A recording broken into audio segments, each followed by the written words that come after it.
This show is brought to you by the Email Laundry, making email safe for your customers. Visit www.theemaillaundry.com/tublog for a very special listener offer and to have your MSP's domain filtered by the Email Laundry for free.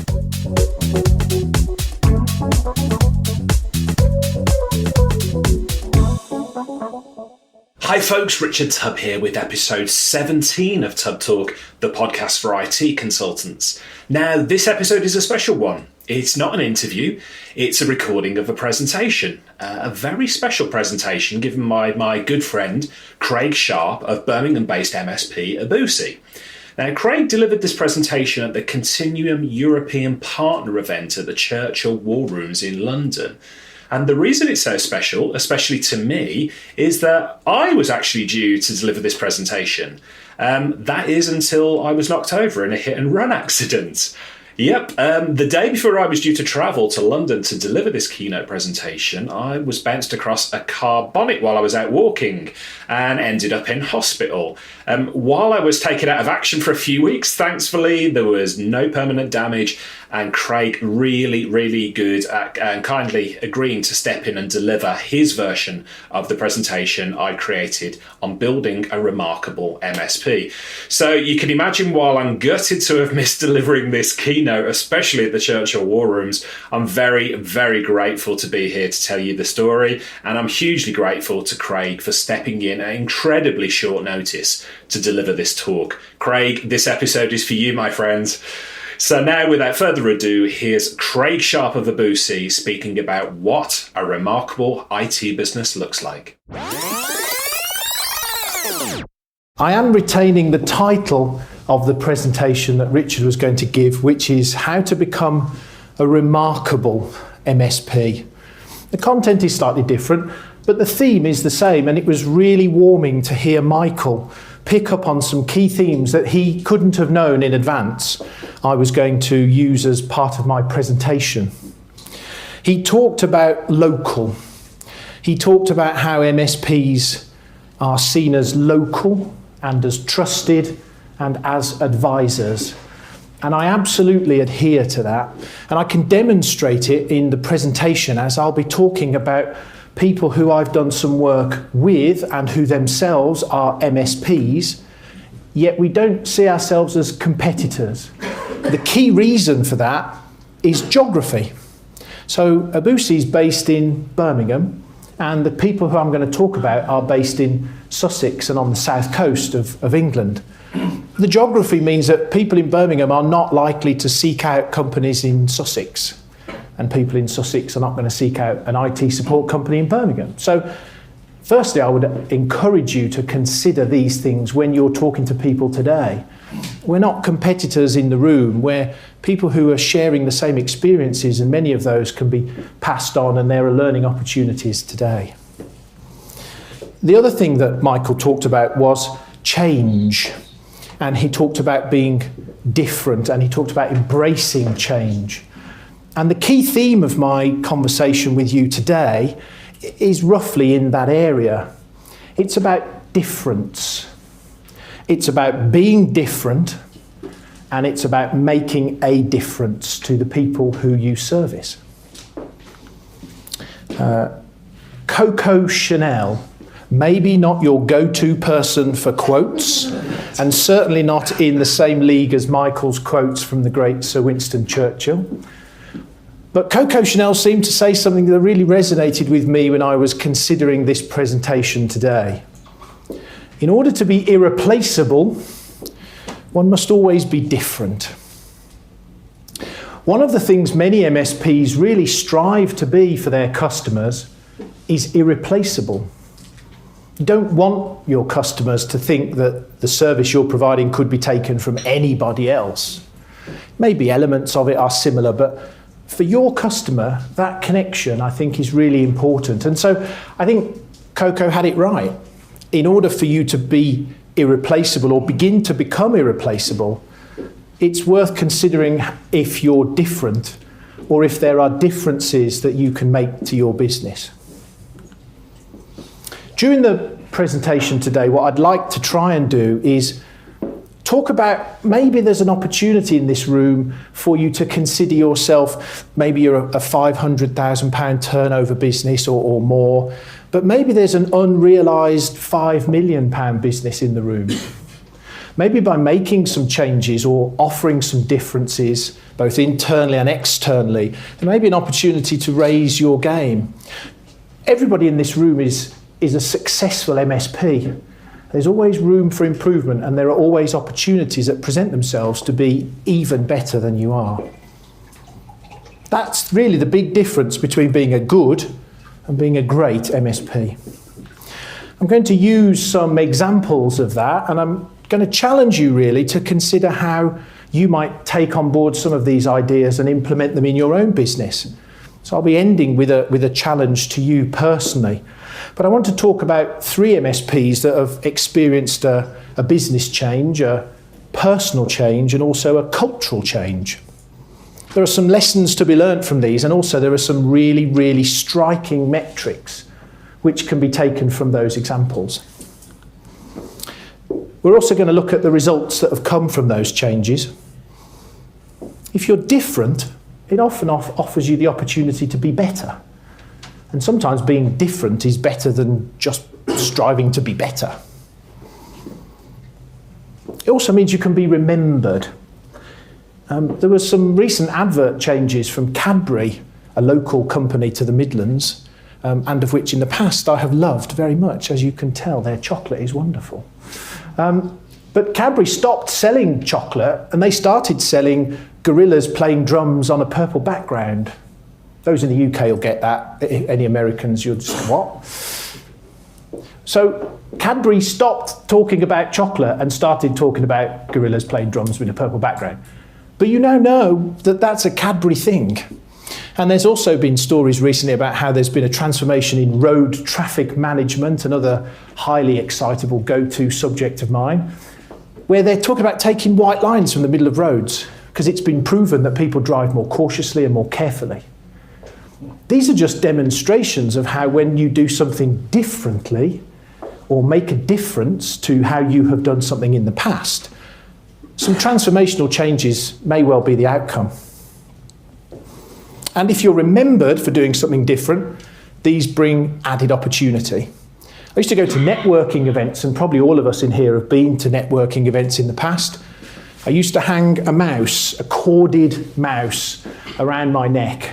And it was on the basis that every time somebody looked at me, they'd see a mouse, whether it was there or not, and it would be remembered as being a technical thing. Oh, Craig's the technical person.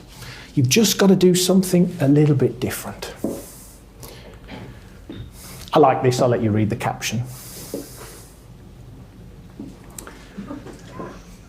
I had my own blog for a while, but I just decided to go back to incessant, pointless barking. I just think it speaks volumes, really, about how sometimes we just go back to what we've always done. We just go back to what we feel comfortable with and what we feel safe with and what we feel might have worked in the past, and comfort and safe things are good, right? Well, maybe a bit of difference can throw things around as well. The first company I want to use as an example of how difference has actually had a significant effect is a company called Flying Fox IT. Any of you who are in this part of the world may be aware of Flying Fox, headed by a guy called Jonathan Fox. So it's not just a clever name. The background for Jonathan is that he, like most people, was a pretty good MSP down on the south coast with a strapline of "We do IT support for SMEs in East Sussex." You could probably substitute that for many other IT companies throughout the country. We do IT support for SMEs in Bradford or Reading or Exeter or whatever. He'd been successful, but he'd had good times and he'd had bad times. He'd expanded, he'd contracted. And he just decided he wanted to make a fundamental business change. The process that he went through to make that change was that he wanted to identify a niche market. And there was a serendipitous activity that occurred, which is he got talking to somebody who was a Xero. This is Xero with an X. This is the new accounts software that many of you might be aware of, who are challenging and biting at the heels of Sage. He was talking to somebody that had become a real advocate of Xero, and they'd invited him along to one of their XeroCon events. It's like Comic-Con, but it's rather more boring because there's accountancy people there. Less costumes at a XeroCon event. And so he kind of thought, hey, you know what? Let's go and have a look at this XeroCon event. It might be interesting. And so he found this new, potentially niched market and went along with pretty limited expectations. However, at the event, he was the only IT company in a room of 400 people. He was the only person who could actually implement any of the things that many of the people at the event had gone along to find out about. I'd say that was a pretty well identified and underserviced niche. And he left that XeroCon with 21 new opportunities, of which all of them were 4 or 5 figure sums. I'm just going to let that settle for a moment. So if each of them was £10,000, he had 21 of them as an average. And he identified this market, and it was not serviced by existing IT companies. He kind of struck gold. But he didn't do it by accident. He'd already identified that he needed to find a niche. He needed to break away from the traditional services that were being provided by a traditional MSP. I'm not advocating that everybody suddenly becomes a Xero IT support specialist, but this is a really good example of how sometimes if you make a change or break away from what perhaps you've done as a repetitive action in the past, opportunity can mysteriously present itself. You know that old phrase about you make your own luck? You've got to be open to the opportunity and open to exposing to new markets. This is his website now, and I don't think you could find any more of a niched and specific title for what his company does. He provides IT support for Xero certified accountants, bookkeepers, and their clients. I just think that's brilliant. Because straight away, you've identified your market, you've created a much simpler marketing approach for your own business. If your business is modest in size with modest marketing budgets, you can straight away target at specific markets and not just be throwing marketing money in every direction. So we take away from this the first lesson about difference, which is don't be afraid to do something that's different to what you've done in the past.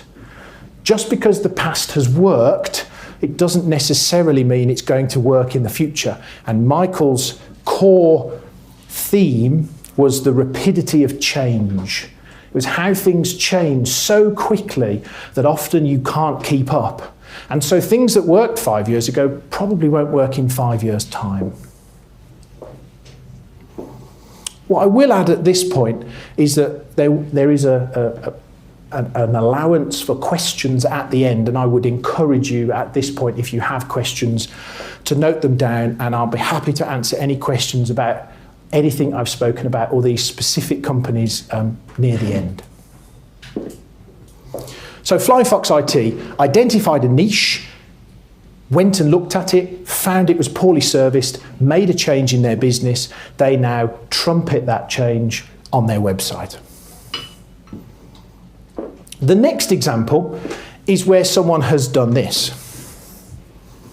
They've decided to think big and dream big, and there's nothing wrong with that. This is a company called Southern IT Networks. They're interestingly based not a million miles away from Flying Fox IT, near Eastbourne. And Southern IT Networks is headed by a guy called Michael Freeman, And Michael lived a life that I suspect nearly every MSP owner in this room can understand and may well be living today. He was a CEO with virtually no holiday. He worked really long hours. He was way too integrated into the business. And he needed to make a fundamental personal change. And I think most of us in the room, and those when you go to IT events of this nature, will find the vast majority of the people in that room have developed in a similar way to this. When you work in a technical environment and you then find yourself running a business, it's kind of like that. You sort of start off as a technical person, and then you accidentally go, oh wow, I seem to be running the whole thing now. How did that happen?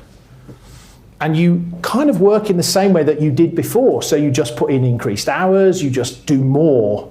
You don't, an old BT, which was mentioned earlier, an old BT phrase is work smarter, not harder. So Michael's approach was, I need to be a bit smart about this.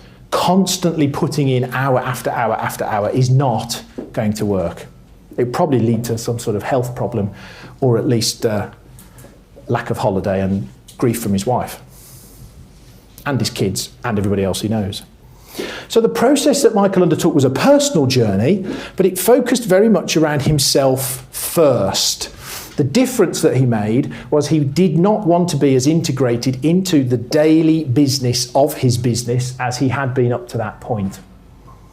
What he wanted to do was develop new skills and begin to move himself out of the daily activity of that business.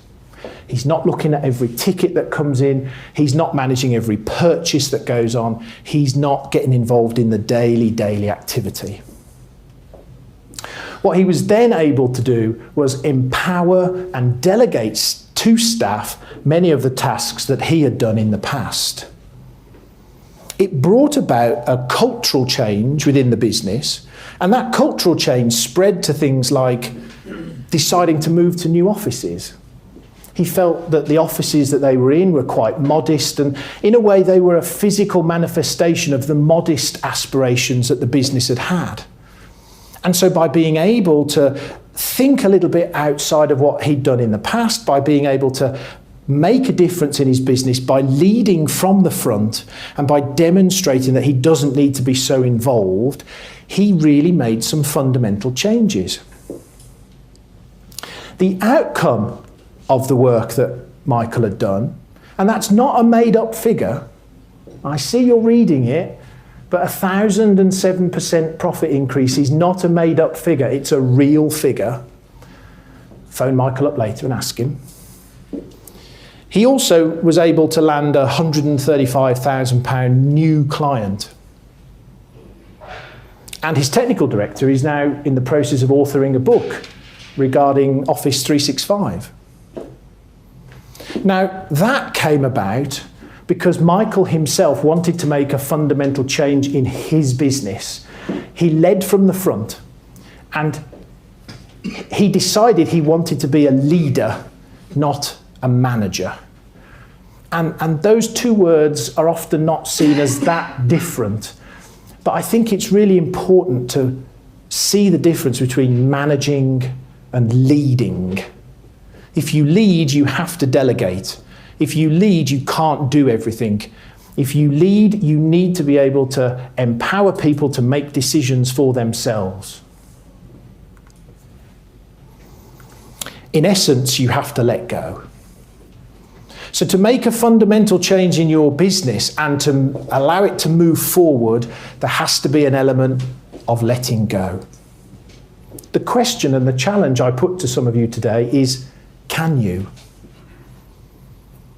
No one's saying you have to, but the question is, if you want to make some differences and some changes in your business, then maybe you ought to. Sometimes if you hold on to something too tightly, it can get strangled. And I have seen IT businesses that have just reached a certain level and have never got any further. And if you analyse it, it's often down to the fact that the person running that business is not happy to let go, is not happy to release some responsibility, to release some ability for people in their business to be free from the constant interruption of their involvement, and they really just have to let go and give those employees the training and the empowerment that they require. For after all, we all know if you don't make any change at all, you will effectively go backwards because the world will pass you by. And as Michael said, the world is passing you by at an increasingly frequent and fast pace. Michael mentioned an excellent point about training earlier. He mentioned that there's a fear in the IT industry that you train your staff really well and then they leave. Well, think of the opposite. What if you don't train your staff and they stay? That's kind of as scary as training them and them leaving. If you just end up with the same people sat at the same desk with the same level of skill, doing the same job for the next 10 years, well, frankly, I'm not sure you'll last 10 years because the pace of change will have moved so quickly. Even today, in 2006, we're only 10 years away from when the small business MSP community was still embracing Microsoft's Small Business Server. And probably in 2006, we hadn't had SBS 2008. You know, just think now, Small Business Server 2003, sitting in people's offices, working, the technical skill required for that, the level of involvement, all that kind of stuff. Just 10 years later, with cloud and other solutions, those kind of technologies are really starting to feel a bit old. There may well be people in the room that have those kind of deployments, and that's fine, but you're probably looking towards cloud or beginning to migrate. That's just in a 10-year period. And if we take Moore's law, things increase exponentially over time. So the next 5 years will be as much of a change as the previous 10. But the takeaway from that slide is this: don't fear training, educating, and empowering your staff just because you worry that they may leave. The biggest fear is that you don't train them and they stay. That's the thing to be mindful of. Okay, I'd like to briefly pause for a second to let you know about my new book, The IT Business Owner's Survival Guide. I'm the former owner of an IT managed service provider business myself, so I know exactly what it's like to struggle to cope with the day-to-day stresses of running an IT business. I know there are days or even weeks when you get frustrated and wonder whether it's all worth it to go it alone. I'm telling you, it doesn't have to be like that. The IT Business Owner's Survival Guide contains a collection of easy-to-digest guides and tips on how to cope with the common tasks that cause IT business owners worry and stress. If you want to learn how to save time, avoid stress, and build a successful IT business, then you don't have to do it alone. You can buy the IT Business Owner's Survival Guide from Amazon or visit itbusinesssurvivalguide.com and download the first chapter for free. That's itbusinesssurvivalguide.com. And Southern IT have a website which, again, very crisp, very clean, really trying to get across the fact that it's a company that is designed to be that trusted partner that Michael was talking about earlier.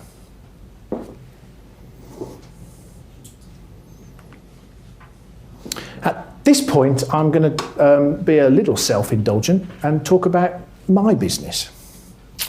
And the reason I've put this slide up is this is what we have tried to achieve within Abusi.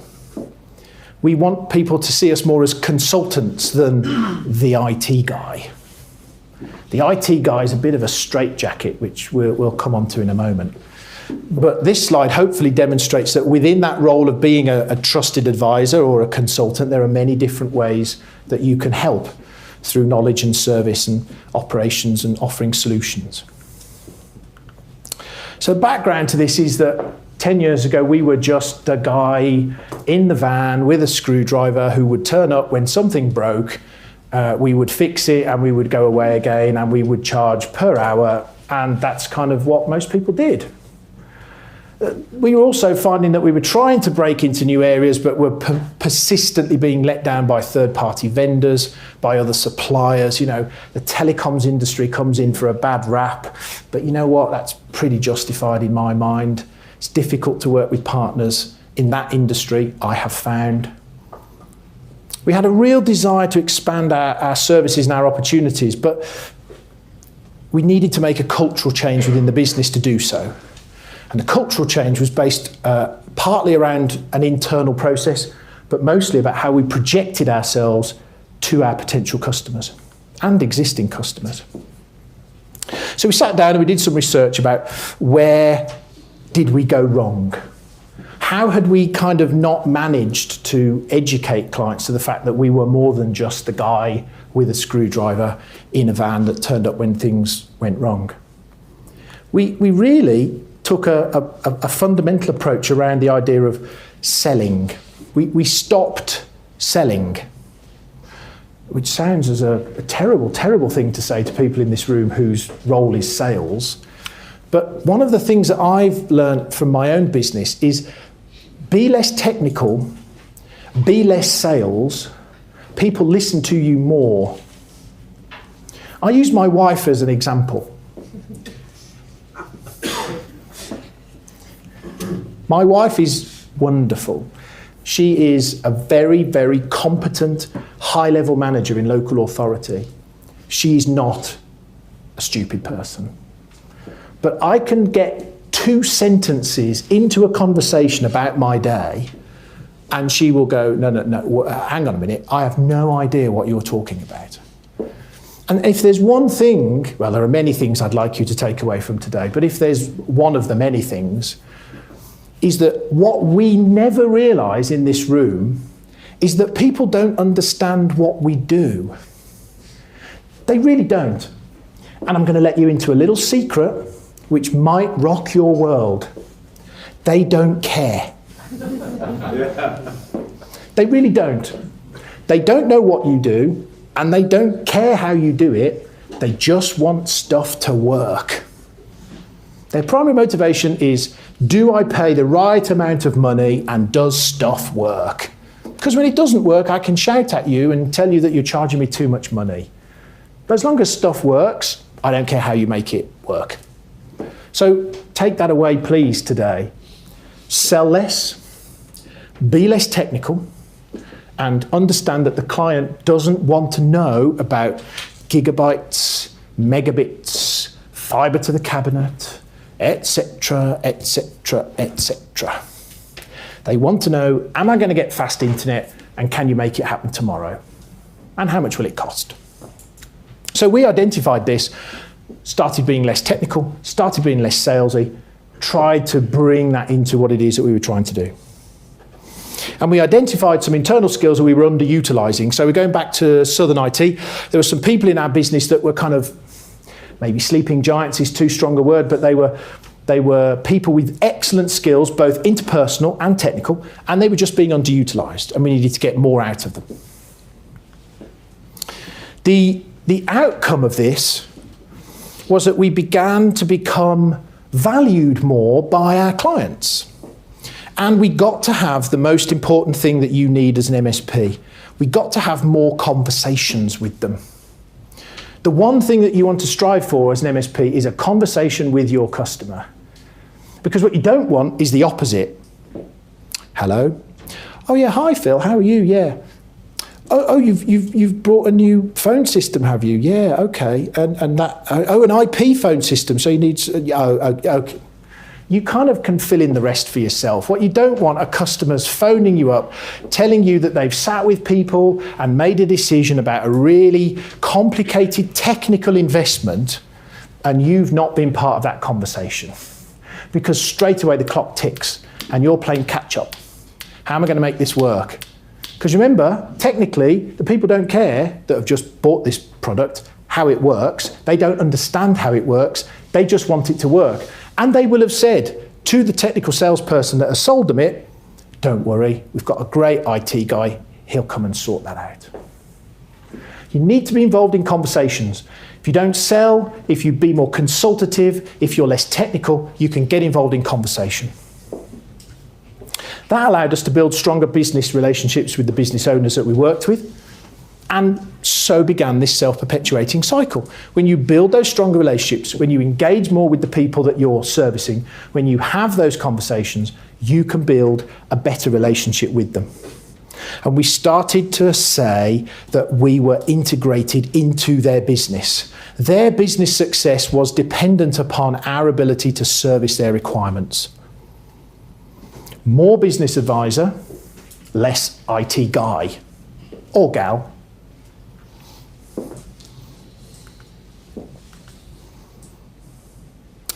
Part of the process to do that happens before we even engage with the new customer. The excitement of gaining a new customer when you've had an opportunity, be it an online inquiry or a telephone call or a referral, the desire to rush into the prospect, sign them up really quickly and feel comfortable that you've secured the business is almost too much to resist. But try.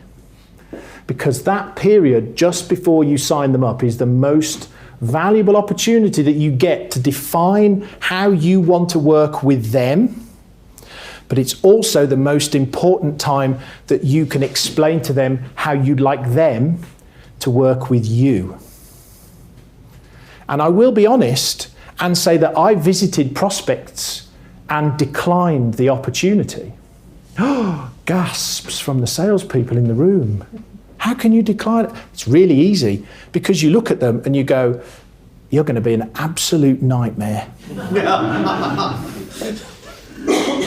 Thank you very much for the opportunity, Clive. It's been lovely. I've learned so much about your business, but on this occasion, I'm really sorry. I'm going to have to decline the opportunity.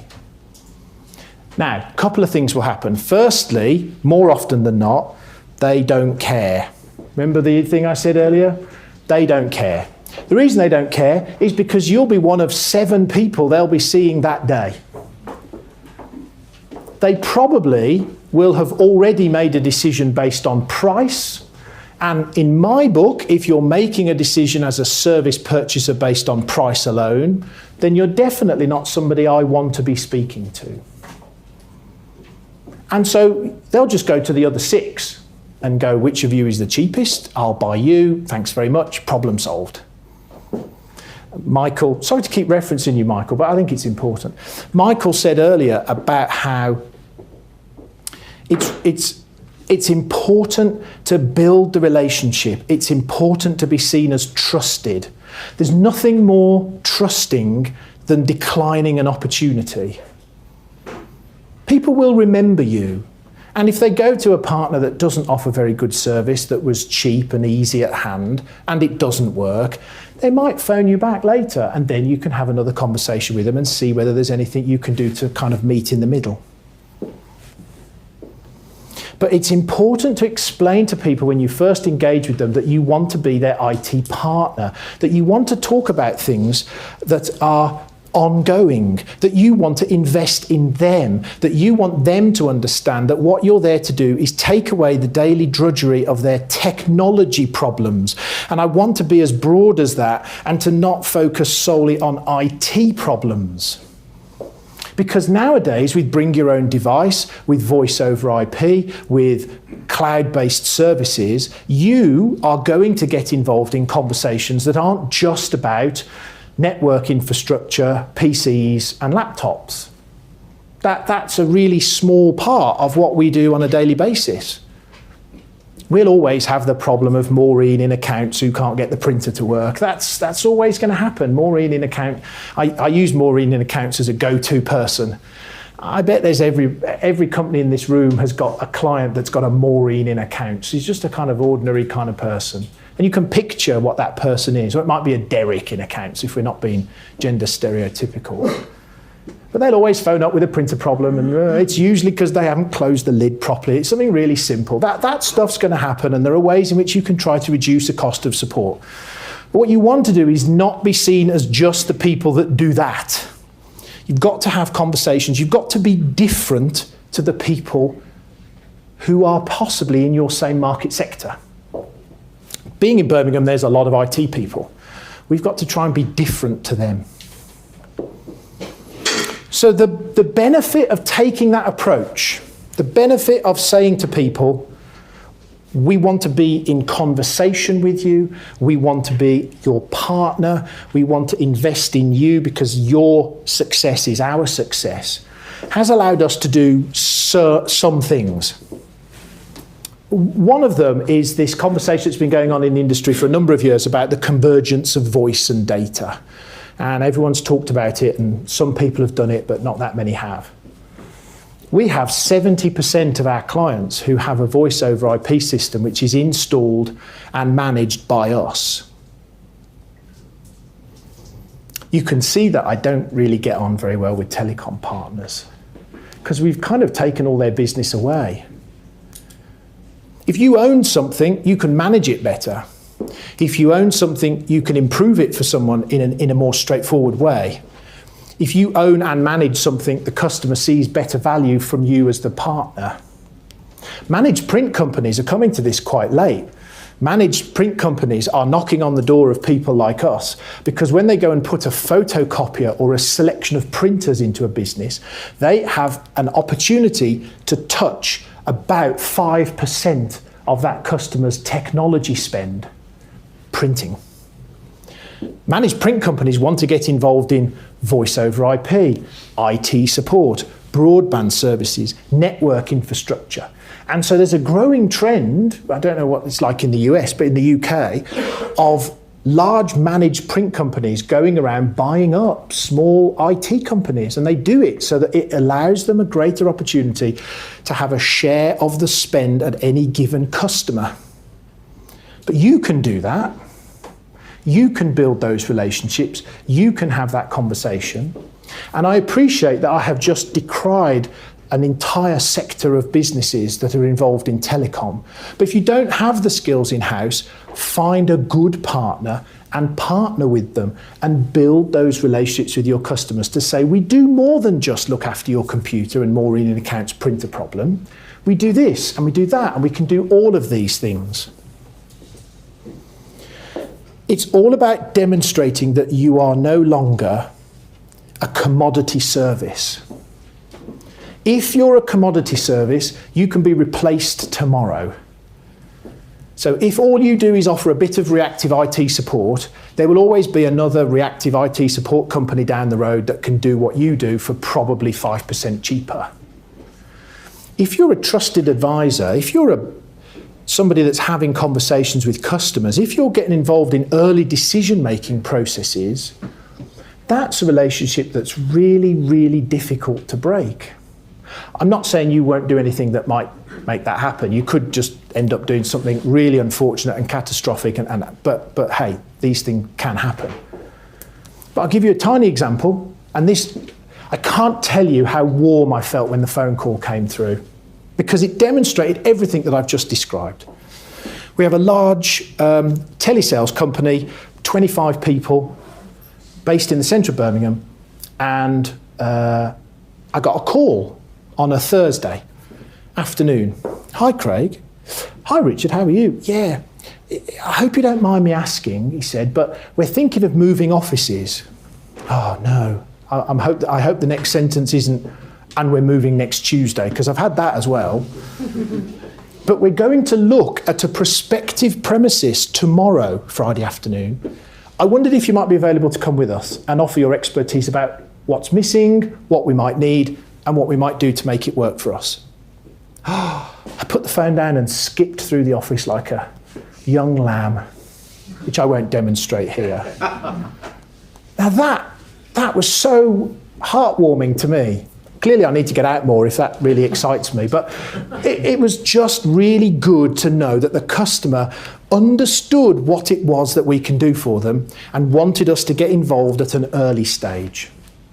And it was exciting to have that conversation because I have been in situations where clients have phoned up to say, we're moving a week on Tuesday, can you get everything sorted for us?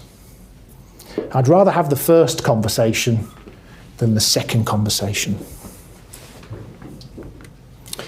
And that's our website. And I've talked about difference today. It's almost the first thing on our website. We're proud to be different. And when we had our website redesigned a couple of months ago, the one thing I said to the design team was this: I will strangle you if there's a picture of a comms room, a network switch, or patch leads anywhere on the website.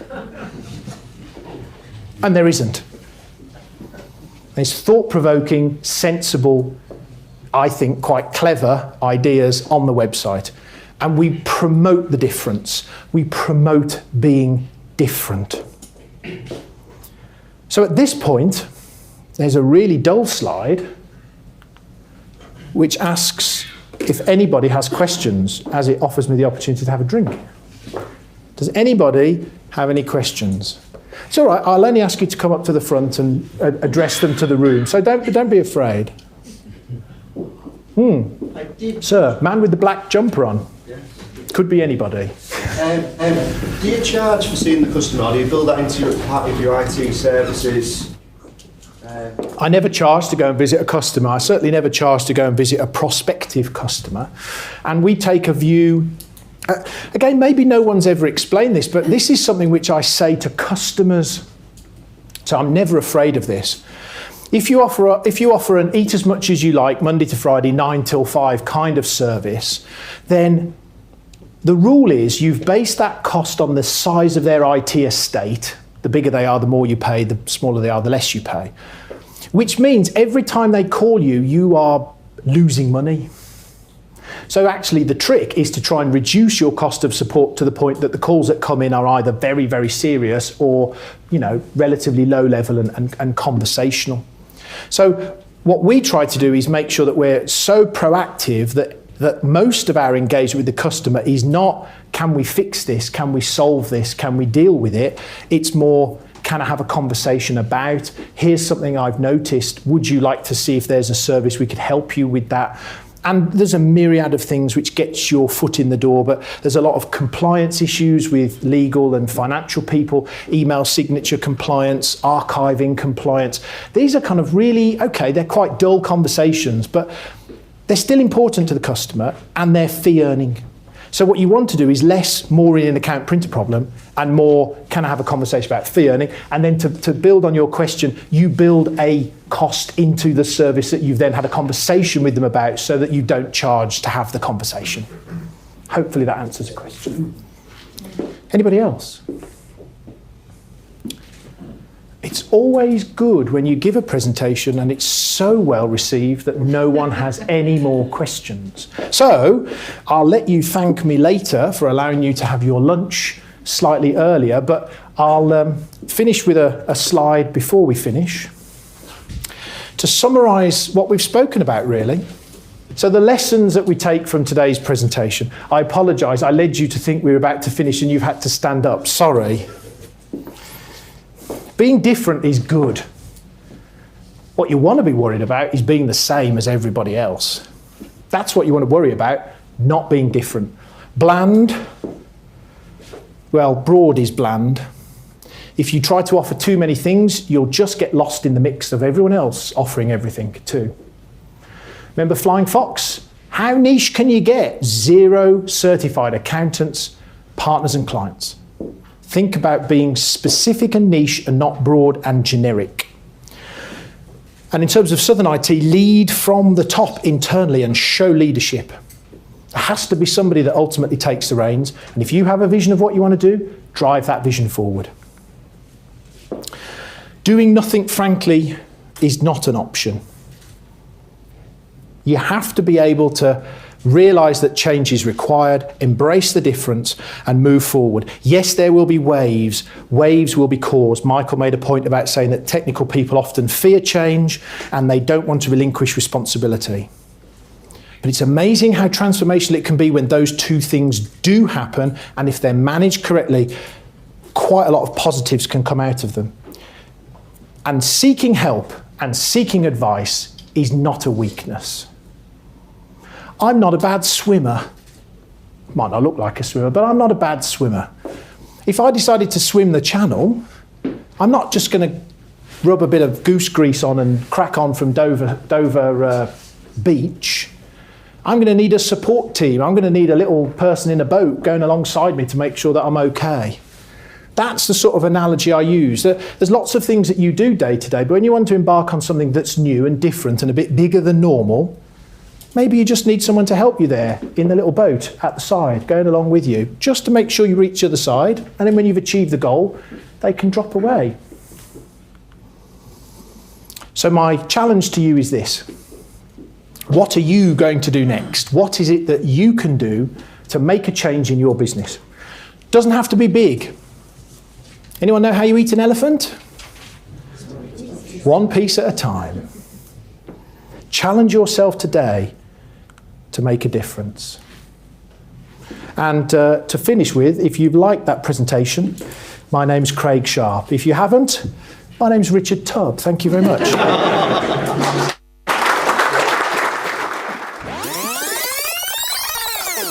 Thanks again to Craig Sharp of Abusi for stepping in at really short notice to deliver that keynote presentation at the Continuum European Partner Event. Craig, I really appreciate it. And thank you to you, dear listener, for listening to Tubb Talk, the podcast for IT business owners. Now, you can find the show notes and bonus content for this episode, along with dozens of other interviews with IT business leaders over at tubblog.co.uk. And if you enjoyed this podcast, then I'd really appreciate you rating and reviewing the show over at iTunes. Every review helps us to reach new listeners and helps raise the bar for success in the IT industry. Thanks for listening, and I'll speak with you next episode. Okay, I'd like to give a shout out to our sponsors, the Email Laundry.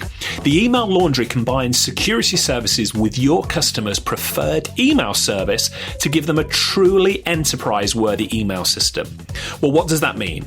Well, as an IT business, whether your customers are using Office 365, hosted Exchange, an on-site Exchange server, or any other type of email solution, cloud-based email security from the Email Laundry is a neat and effective solution for your customer.